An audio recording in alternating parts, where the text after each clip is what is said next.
చేరలేకపోతున్నారు. జనసేనలోకి చేరనివ్వట్ల. అక్కడ జనసేనలోకి ఎవరు చేరాలన్నా తెలుగుదేశం ఒప్పుకోవాలి. తెలుగుదేశంలో చేరడానికి వీళ్ళిద్దరు ఒప్పుకోనక్కర్లా, జనసేన బీజేపీ. అదే దీంట్లో చేరితే మాత్రం వాళ్ళతో చెప్పి పర్మిషన్ తీసుకోవాలి. దాంతో ఎవరిని రానియట్లా, బీజేపీని బలోపేతం కానియట్లా. ఎందుకు? బీజేపీ బలోపేతం అయితే ఒరిస్సాలో టైపులోను, మహారాష్ట్ర టైపులోను రేపొద్దున తమకి ప్రాబ్లం అవుతుంది అన్నటువంటిది. అలాగే కాంగ్రెస్ని పైకి తీసుకొచ్చారనుకోండి, అది ప్రాబ్లం లేదనుకుంటున్నారు, ఏది వైసీపీ ఓట్లు చేర్చడానికి. కానీ దానికి బీజేపీ ఒప్పుకోదు. అంటే బీజేపీకి అర్థమవుతుంది కాంగ్రెస్లోకి, అంటే వైసీపీ వాళ్ళు తమ దగ్గరికి రావాలనుకుంటున్న వాళ్ళు కాంగ్రెస్ వైపుకి వెళ్ళారు అంటే, ఇప్పటిదాకా బీజేపీ అధిష్టానం ఆంధ్రాని వదిలేసింది. ఏదో ఇక్కడేదో రాజకీయం ఇక్కడ చూసుకుంటారులే, మనం తెలుగుదేశంతో పొత్తులో ఉన్నాం కదా ఎందుకనేది.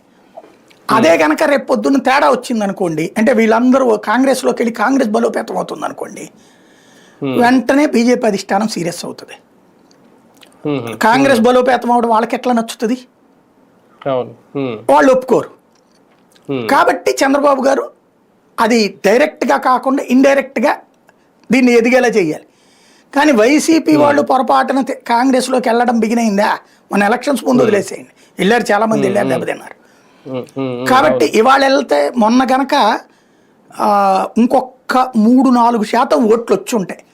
ఏది పవన్ కళ్యాణ్కి 2009లో వచ్చినట్టు, 2009 అంటున్నా, 2019లో వచ్చినట్టు 6% ఓట్లు కనుక కాంగ్రెస్కి వచ్చి ఉంటే గ్యారంటీ విపరీతమైన వలసలు వచ్చి ఉండే కాంగ్రెస్లో. అది ఇక్కడ ఆ ఛాన్స్ లేదంటే 6 కోటి డిపాజిట్ కాదు, 10% డిపాజిట్ అంటే రావాల్సింది. 6% వచ్చినా బలోపేతం అయ్యేది, 2% రావడం. రెండవది ఈవిడ పూర్తిగా ప్యూర్లీ టీడీపీకి అనుకూలంగా వ్యవహరిస్తూ ఉండటంతో ఎదుగుదల సాధ్యం కావట్లేదు. చంద్రబాబు నాయుడు బీజేపీని ఒప్పించి వాళ్ళకి నొప్పించక